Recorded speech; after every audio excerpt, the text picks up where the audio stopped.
그렇습니다. 이제 사흘이 지나면 예수님의 탄생의 새벽을 우리가 맞이하게 됩니다. 예수님에 관하여서 기록된 책을 우리가 복음서라고 부르는데, 복음서는 4권으로 이어져 있습니다. 우리 마태, 마가, 누가, 요한복음, 이렇게 4권인데요.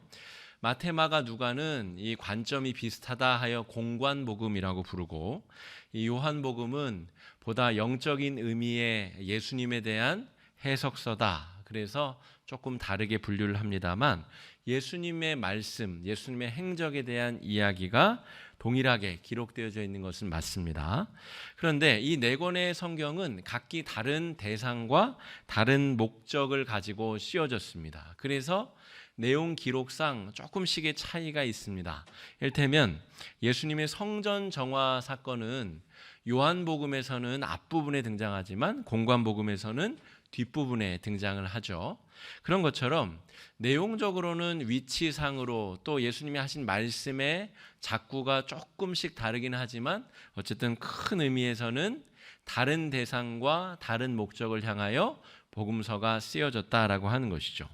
특별히 오늘 우리가 읽은 이 마태복음은 유대인들에게 복음을 전하기 위하여, 유대인들에게 예수 그리스도에 대한 그 일생을 전하고 이야기하기 위하여 그런 목표를 가지고 쓰여진 책이 마태복음입니다.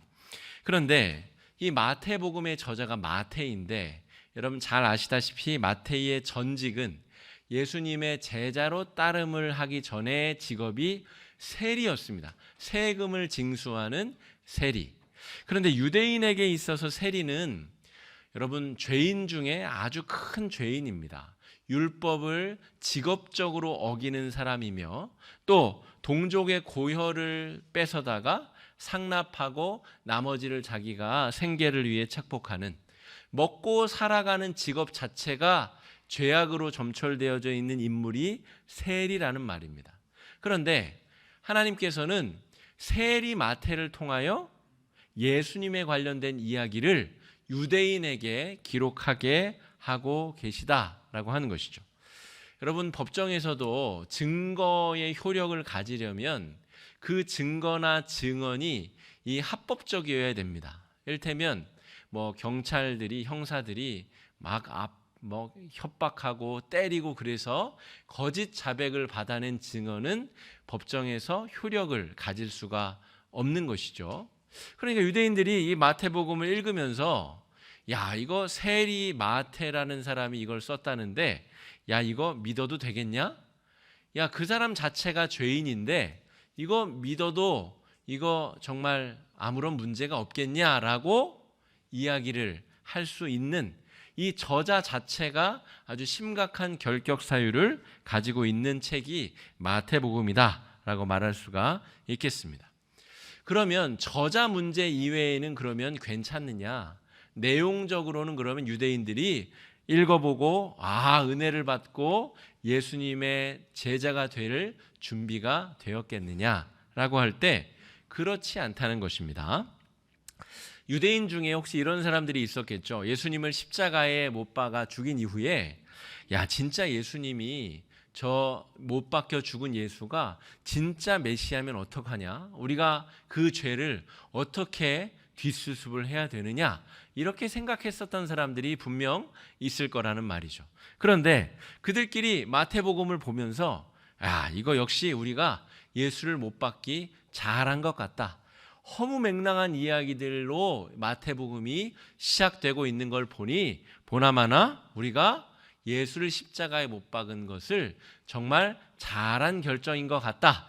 그렇게 생각할 수 있는 내용들로 오늘 이 마태복음 1장이 지금 채워지고 있다라고 하는 것입니다. 아주 중요한 대목은 그것이죠.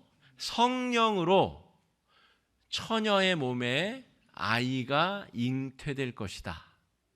그러니까 유대인들이 메시아에 대해서 기대하고 있는 기본적인 틀이 있어요. 유대인들은 메시아, 우리의 구원자는 다윗의 혈통으로 태어날 것이다. 다윗의 자손 중에 우리의 메시아가 태어나서 다윗의 시대처럼 용맹한 왕이 나타나서 모든 이방을 다 정복하고 우리로 하여금 자유민이 되게 하고 또 부강한 나라가 되게 하고 부국 강병을 만들어서 우리를 행복하게 만들 것이다 라고 하는 기대치가 기준이 있다는 것이죠.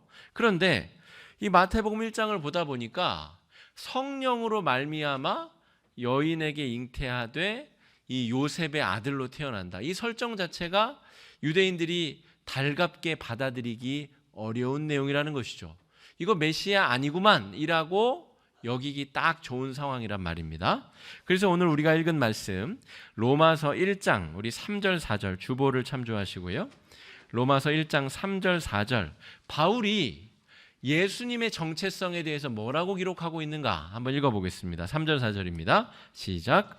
그의 아들에 관하여 말하면 육신으로는 다윗의 혈통에서 나셨고 성결의 영으로는 죽은 자들 가운데서 부활하사 능력으로 하나님의 아들로 선포되셨으니 곧 우리 주 예수 그리스도이시니라. 그러니까 여러분 우리가 지금 수요일에 사도행전 강해를 하고 있는데 지난주에 제가 그런 말씀 드렸습니다. 바울이 번쩍이는 불을 보고 회심을 한 이후에 첫 번째 전도 여행까지 약 13년에서 14년간의 공백기가 있습니다. 그 시간 동안 바울이 아라비아 광야로 나아가서 아주 깊은 성경 연구와 스스로 익어지는 시간을 갖기도 하고 또 예루살렘 교회의 사도들로부터 배척받아서 조금 뒷전으로 물러나 있는 시간도 갖습니다. 그러므로 이 머리 똑똑한 바울이 그 13, 14년 기간 동안 말씀을 연구하고 또 구약의 말씀과 신약에 벌어진 일들을 다 조합하여 보니까 예수님은 육신으로는 다윗의 혈통으로 태어나신 것이 맞고 성결의 영으로는 하나님의 성령으로 말미암아 잉태하신 분. 그러므로 예수님이야말로 완전한 인간이자 완전한 하나님이시다. 이것이 바울이 이 로마서를 통해서 정의하고 있는 나사렛 예수 그리스도의 그리스도 되심의 정체성이다라고 하는 것입니다. 그러므로 오늘 그 이야기를 마태가 오늘 적고 있는 것입니다. 혈통적으로는 다윗의 혈통이고 하지만 그의 잉태 자체는 성령으로 말미암아 예수님이 잉태하게 되셨다라고 하는 것입니다. 이것이 유대인들에게는 섣불리 받아들이기가 쉽지 않은 내용이다라고 하는 것을 우리가 좀 기억하여야 되겠습니다. 그런데 오늘 이 예수님의 성령 잉태뿐만이 아니고 또 이 마태복음 1장에서 우리가 살펴봐야 될 중요한 문제가 있습니다. 예수님의 이름 그리고 예수님의 정체성에 대해서 오늘 마태는 예수라고 하는 이름 그리고 임마누엘이라고 하는 다른 이름을 소개하고 있습니다. 오늘 말씀 우리 마태복음 1장 21절 말씀 한번 읽어보겠습니다. 21절입니다. 시작.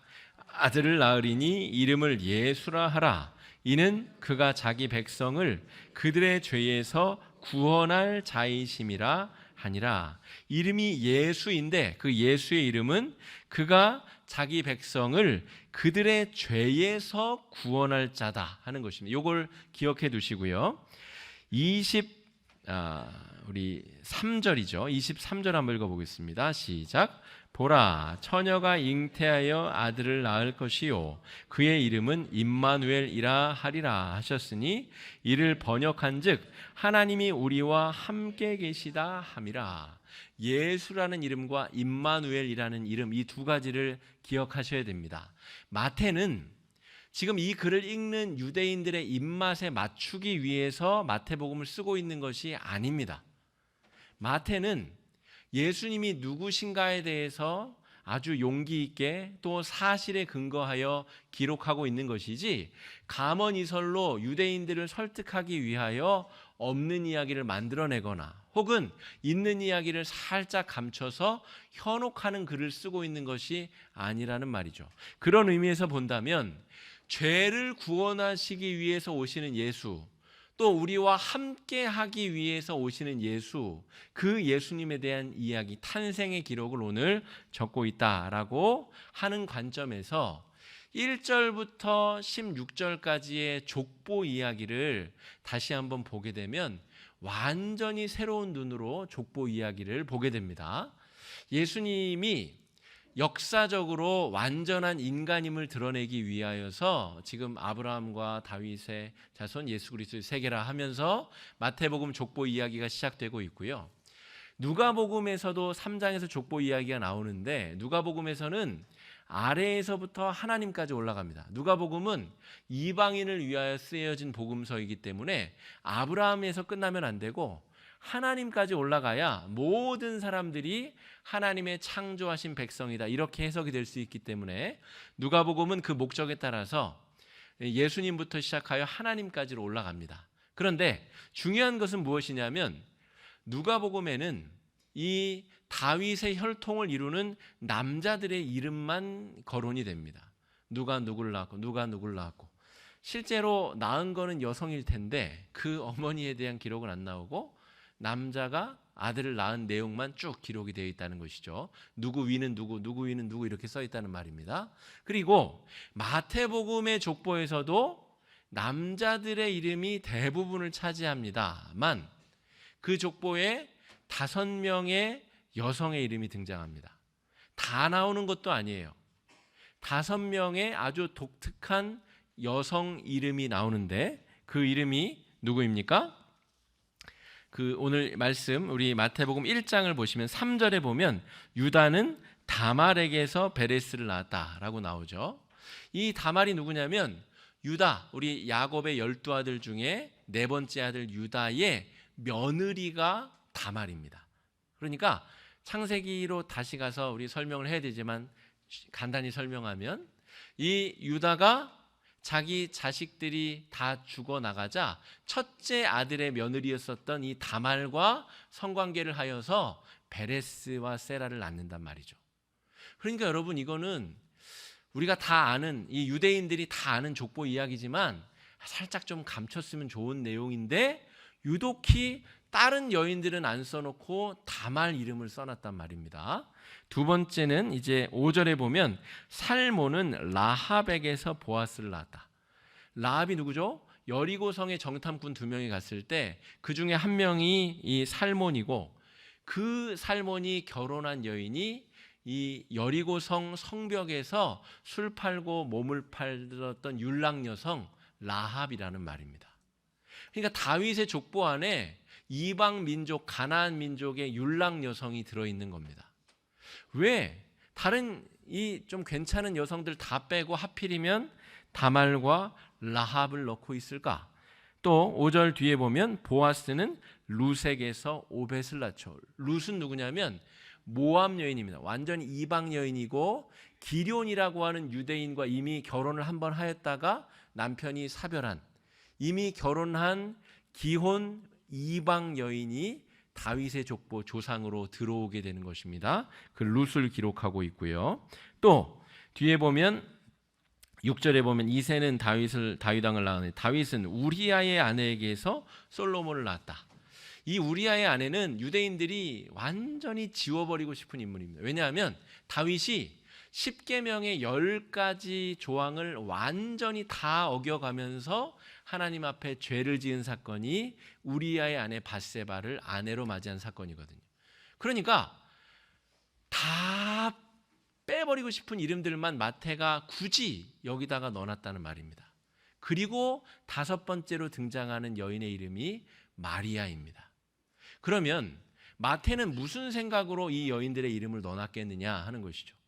다시금 아까 마태복음 1장 21절과 23절 예수라는 이름과 임마누엘이라는 이름에 집중해 보시면 이 여인들이야말로 구원받을 수 없는 종류의 사람들입니다.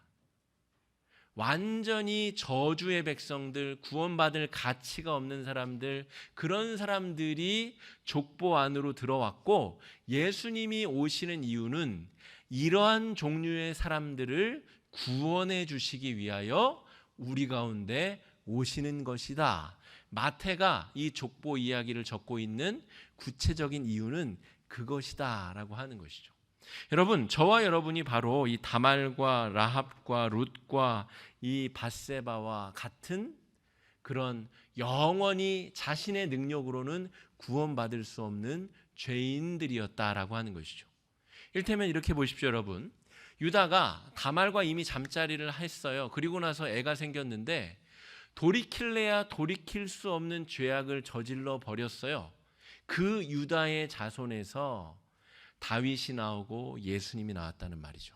그러니까 우리의 힘으로는 시간을 어떻게 되돌립니까? 절대로 우리의 힘으로는 죄악의 문제를 끊어버릴 수 없는 그 문제를 해결할 목적으로 예수님이 우리 가운데 성큼성큼 걸어오고 계시다라고 하는 것이죠. 여러분, 우리는 흔히 예수님이 오시는 이유를 우리가 우리 마음대로, 우리 나름대로 해석하여서 우리가 원하는 방식대로 예수님을 가공하여 생각하는 경우가 많습니다. 여기 유대인들도 그렇죠. 유대인들도 예수님이 백마탄 왕처럼, 요즘에 저 북에 계시는 지도자가 자꾸 백마를 타시고 이렇게 설치시는데, 그 백마탄 왕이 딱 정확하게 유대인들이 기대하는 메시아의 모습입니다. 백마 타고 개선장군으로 천군 천사를 몰고 와서 우리 민족을, 유대 민족을 다시 한번 흥왕케 하도록, 다시 한번 정말 일으킬 수 있는 그런 위대한 지도자를 기다리고 꿈꾸고 있었다는 말이죠. 그런데 예수님은 유대 민족을 그렇게 흥왕시키기 위하여 오시는 분이 아니다라고 하는 것이죠. 예수님의 관심은 우리의 죄악의 문제에 있다라고 하는 것이죠. 우리의 죄악의 문제를 해결하기 위하여 우리 가운데 오신 분이 예수님이시다. 예수님의 두 번째 이름 23절에 임마누엘이라고 하는 단어는 우리가 오늘 박 집사님이 읽은 우리 이사야서 7장 말씀에 임마누엘이라는 표현이 등장합니다. 그 배경을 조금 살필 필요가 있는데, 남유다와 북이스라엘로 나라가 분단된 상황 가운데 있었습니다. 주전 8세기에. 그 분단된 상황에서 북이스라엘과 그 위쪽에 있는 아람 왕이 합동작전, 연합전선을 구축하여서 남왕국 유다를 공격하여 들어옵니다. 남왕국을 완전히 포위하게 된 상황이 오늘 이 이사야 7장의 상황입니다.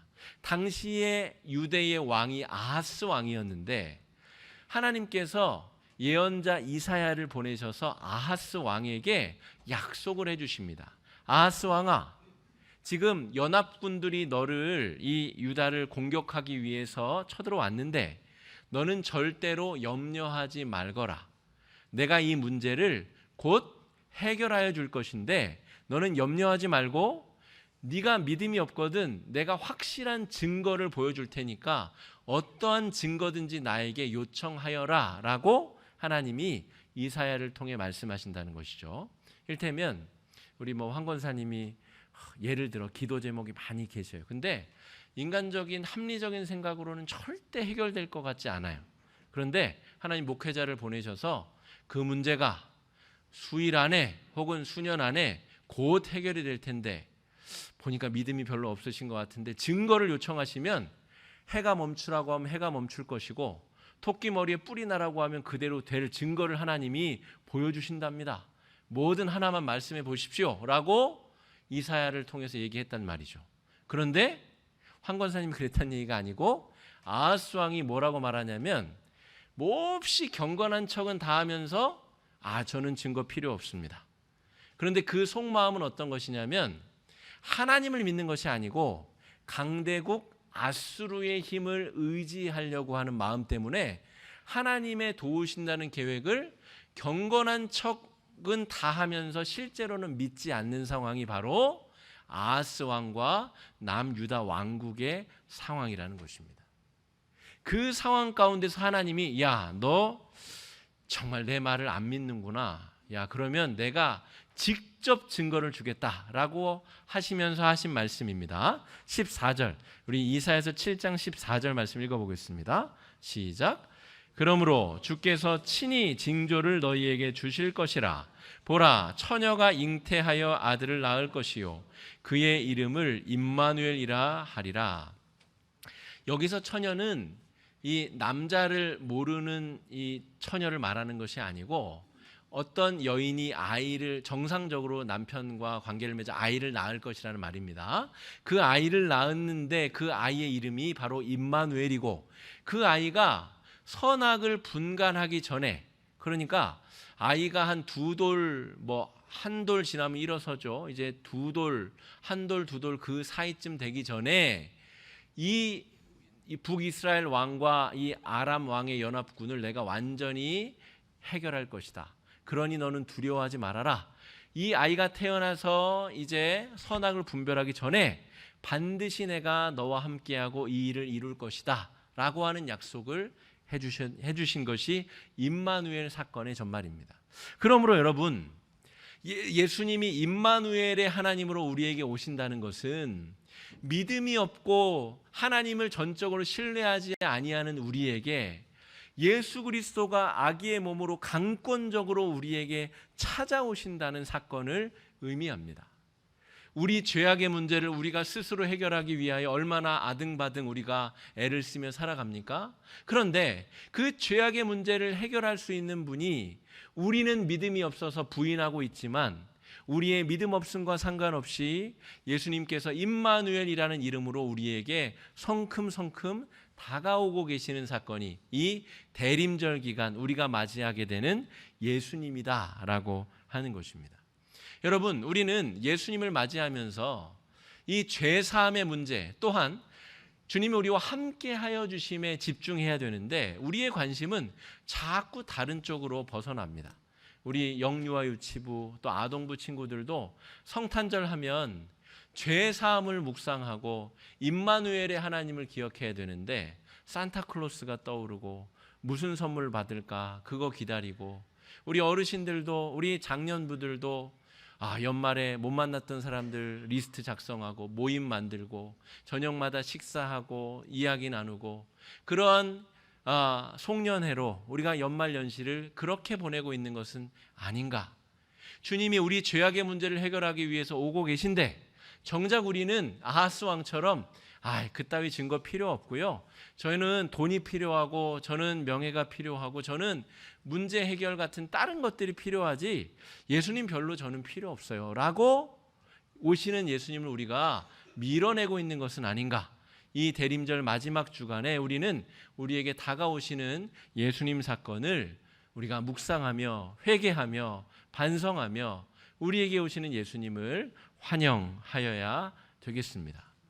주님이 우리와 함께 하신다는 것은 역경과 어려움이 옴에도 불구하고 소망을 가지고 주와 더불어 역경을 이겨냄을 의미합니다.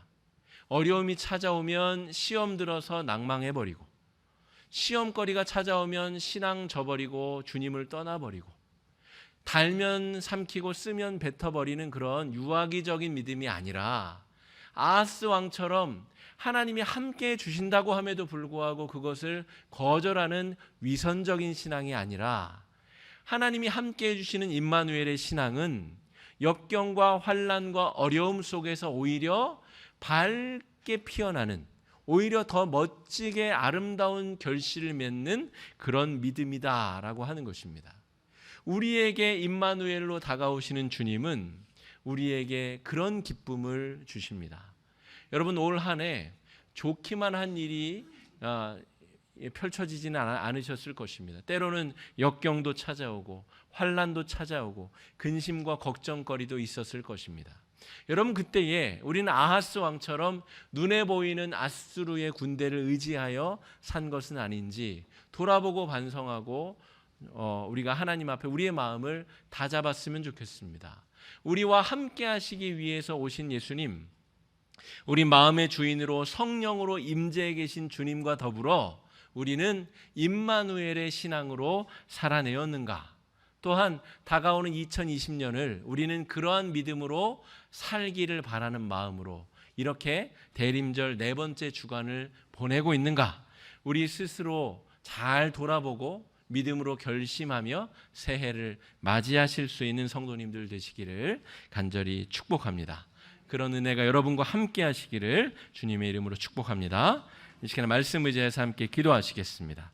기도하실 때에 주님, 우리가 원하는 대로의 예수님이 아니라 우리의 죄악의 문제를 해결하기 위하여 나와 함께 하시기 위하여 오시는 예수님을 우리가 두 팔 벌려 환영하며 우리가 주님을 환영하며 맞이할 수 있도록 인도해 주시고, 다가오는 새해에는 역경과 환난이 오더라도 임마누엘의 주님 예수 그리스도를 우리 마음의 주인으로 섬기고 역경과 환난을 희망과 소망 가운데 잘 이겨낼 수 있는 멋있는 신앙인들 될 수 있도록 위해서 여러분 이 시간에 주여 한번 외치고 함께 기도하겠습니다. 주여.